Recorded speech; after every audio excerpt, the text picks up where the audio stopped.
तो प्रसंग चल रहा है कि हम उस स्थान को भूल गए जहां जाकर हम सदा सुखी रहेंगे, और हम सभी पहले वही रहते थे। अब कई भक्त अज्ञानतावश भोले भाले जिनको ज्ञान नहीं, वो ये प्रश्न किया करते कि एक बात बता, जब सारे ही यहाँ से चले गए तो यहाँ कौन रहेगा? बता, उन नैया ही चिंता हो रही है कि यहाँ कौन रहेगा बता। अरे यहाँ यूँ तो एक पत्थर है, घूमता रहेगा, हमने क्या ठेका ले रखा है पृथ्वी का? ये मंगल ग्रह जो चांद और ये सारे धक्के खाने लग रही है, फिर जाएगा। हम अपने सतलोक में चलेंगे, इसकी हमने क्या करना? ये तो जिसका हुआ आप संभालेगा इसने। तो कहने का भाव ये है कि हम इतने रंग गए यहाँ पर। जैसे एक भक्त बोला बाला, उसके घर उसकी पत्नी बहुत बीमार थी, पर बहुत समस्या में थी, हर तरह से तकलीफ थी।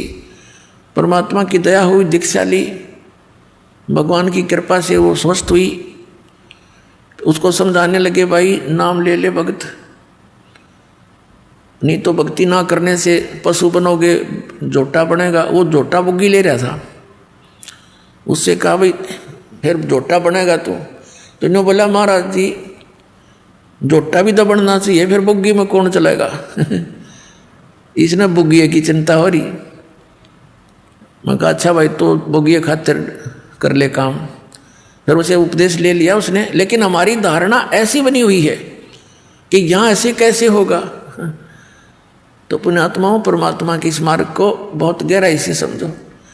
जिस उद्देश्य से परमात्मा स्वयं आते हैं उस अच्छे लोक से इस गंदे लोक में आपके लिए, तो ये कितना इम्पोर्टेंट काम होगा। एक ऐसे वैसे तो भगवान इतनी दूर से आए नहीं, आपको ये ज्ञान देने के लिए कि तुम यहाँ के रहने वाले नहीं हो, सतलोक में एक बहुत सुख है, और जिस सुख को तुम यहाँ खोज रहे हो ये तुम्हें 1000 लाख करोड़ वर्ष खोजते रहो तो नहीं मिला। एक जन्म की तो बात छोड़ो, और यहाँ क्या हालत है तुम्हारी उससे हमें परिचित कराते हैं। उधर से काल के दूत भी अपनी खूब काल प्रेरणा से अज्ञान का प्रचार स्प्रे कर रहे हैं जगह जगह। अपने आत्माओं, परमात्मा ने आकर हमें इसलिए ये ज्ञान दिया क्योंकि हम उनके बच्चे हैं, और ये जो काल हमारा दुरुपयोग कर रहा है हम इसके बच्चे नहीं हैं। अपने बच्चों को कोई ऐसा दुखी कर सकता है? किसी की टांग कट गई, किसी की आँख फूट गई, और किसी का हाथ कट गया, किसी का बेटा मर गया, किसी की बेटी मर गई, कोई कैंसर से पीड़ित है, कोई पशु पक्षी बनकर गधे कुत्ते बनकर बिष्टा खा रहे हैं, टट्टी खा रहे हैं, तो ये कोई अपने बच्चों को ऐसे दुखी कर सकता है? तो इस भगवान को हम अपना मालिक मान सकते हैं? यहाँ का जो स्वामी है ये काल है, इसका उद्देश्य हमें पीड़ित करना और विचलित रखना है, भ्रमित रखना, ताकि इनको भगवान का ज्ञान ना हो जा और कहीं ये भाग ना जा।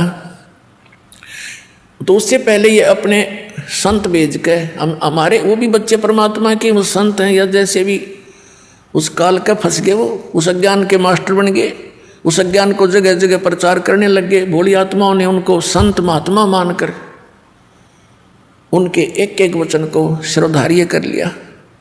अब ये सच्चा ज्ञान जब आता है तो पुराना पेंट उतरता नहीं जल्दी सी। तो दास के ऊपर दया की परमात्मा ने कि पहले इन सभी सदग्रंथों का ज्ञान करवाया, और फिर इन संतों के वचनों को देखा कि ये क्या बताते हैं, हमारे सदग्रंथ क्या बताते हैं। फिर पता चला कि तो भाई गलत कर रहे सारा काम, ये तो आसपास में नहीं सदग्रंथों के 1, 2, 3, 4, 10 सैकड़ों की संख्या में इन संतों को के इतिहास को, इनके ज्ञान को दास ने पढ़कर देखा। शायद ये तो अच्छा महात्मा दिखाई देता है, इसका शायद ठीक मिल जाए। फिर जो चले गए यहाँ से महापुरुष जिनका बड़ा बोलबाला था, ये मैं सिद्धानंद जैसे नकली, इनसे बड़ा प्रभावित था दास, और दास ने इसके सत्यार्थ प्रकाश को इस उद्देश्य से इस तत्व ज्ञान की प्राप्ति के बाद पढ़ा। पहले भी पढ़ते थे, पहले समझ में नहीं आता था कुछ भी कि महापुरुषों की वाणी हम नहीं समझ सकते, ये सोच कर रख देते थे इसको, ऐसे इन पुराणों को रख देते थे, भाई ये तो भगवान की माया है, हम कैसे समझ सकें। और जब दास की परमात्मा ने वो आँखियाँ बना दी तत्व ज्ञान वाली। उस दृष्टि से जब इनको देखा उन चश्मों से, तत्व ज्ञान वाले चश्मों से, फिर देखा अरे नाश कर रखा सारा, कख भी नहीं इनके पास, ना वेदों वाला ज्ञान, ना कोई संसारिक व्यवहारिक बातें ठीक इन लोगों की। तो बड़ा चिंता का विषय बना। और इस सत्यार प्रकाश को दास ने इसलिए पढ़ा था कि ये महापुरुष का लिखा हुआ है और इस महापुरुष के विचारों को सभी मानते हैं और हो परमात्मा दया कर दे और कबीर परमेश्वर के वचनों का समर्थन मिल जाए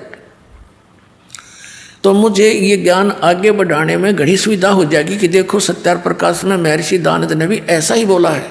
अब देखा तो महर्षि दानंद ऐसा नकली पाया को देखा को नहीं मैंने, तो तेरा गजब भैया, एक भी व्याख्या वेदों और किसी से भी नहीं मिल रही सदग्रंथों से, तो बड़ा दुख हुआ। तो इसलिए फिर जनता के सामने रखने शुरू किए कि ये ओरिजिनल नोट है, हमारे सदग्रंथ तो ओरिजिनल नोट है और ये डुप्लीकेट नोट है इन संतों के जिनको तुम ओरिजिनल मान करके ग्रहण किए हुए हो। अब प्रारंभ में तो दास को बड़ी कठिनाई का सामना करना पड़ा, क्योंकि श्रद्धालु लोग ये कहते हैं कि किसी की आलोचना नहीं करनी चाहिए, अपना ज्ञान बताओ।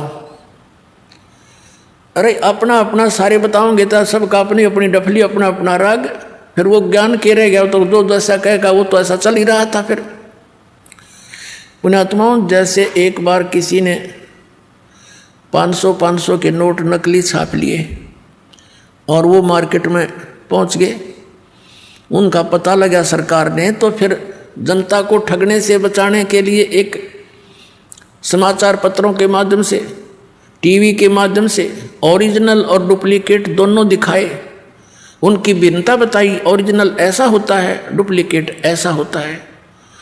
तो क्या सरकार आलोचना कर रही थी? एक महापरोपकार कर दिया ना, लाखों लोग ठगे जाते, गरीब व्यक्ति मारे जाते जिनके 5-7 हज़ार रुपये होते, रुए ठग नकली कागजों में लग जाते। तो पुण्यात्माओं, दास का यही प्रयत्न समझ लेना, ये पूरा विश्व याद किया करेगा इस दास को। ठीक है, दास को बहुत कठिनाइयाँ आई हैं,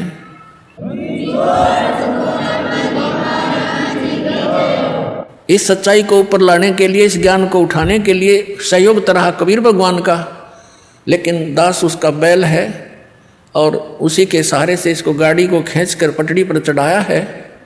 पहले तो खाचे में कीचड़ में डाल रखी थी और इसमें बहुत से संकट दास के ऊपर आए हैं। साथ में हमारे बच्चे जो परिचित हो गए थे उन्होंने बड़ा सहयोग दिया अपने बहन भाइयों को समझाने का, वहाँ तक ये संदेश भगवान का पहुँचाने में बहुत सहयोग दिया है। और आपका भी फर्ज बनता है, ये सच्चाई है और सच्चा ज्ञान है, इससे पूरे विश्व में शांति होगी। प्रत्येक प्राणी का कर्तव्य बनता है पहले आप अच्छी तरह समझे दास के विचारों को और शरत ग्रंथों को और उन महापुरुषों के विचार जो दास आपके रूबरू कराता है कि उन महापुरुषों ने भी ऐसी साधना की, उनसे उनका मोक्ष हुआ, तो उनको अच्छी तरह समझकर फिर आप लगो और साथ में औरों को भी ट्राई करो प्यार से।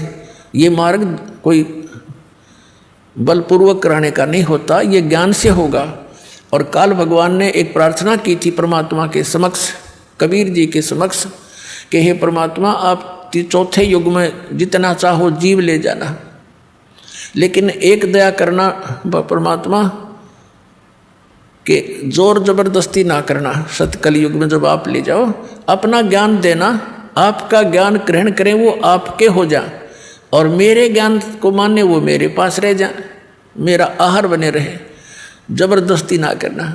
और अपना ज्ञान समझा के कितने ले जाना। अपना आत्मा परमात्मा ने कहा था ठीक है भाई, ज्ञान बगैर तो मैं ले ही नहीं जा सकता, पहले ये अगर वैसे भी ले जाऊं तो वहाँ टेके नहीं, ये फिर आओगे वापस, पहले वही ना रहा करती। तो मालिक को मालूम ही था कि ज्ञान से दृढ़ करूँगा इनको, और यहाँ के दुखों से ये छक चुके होंगे, यहाँ की इन कोठी बंगलों से भी ये छक चुके होंगे। आप देख रहे हो विदेशों में बड़ी सुविधा के सारे साधन वैज्ञानिक बना लिए, और वो क्या कहते हैं, नहर के किनारे लौट कर शांति प्राप्त करते हैं, उन कोठिया ने सारे इंस्ट्रूमेंटा ने छोड़ के है। तो ये पहले ना हमारे अंदर रहेंगे, क्यों शर्म में दर्द कराया वो बीमारी इकट्ठी करी।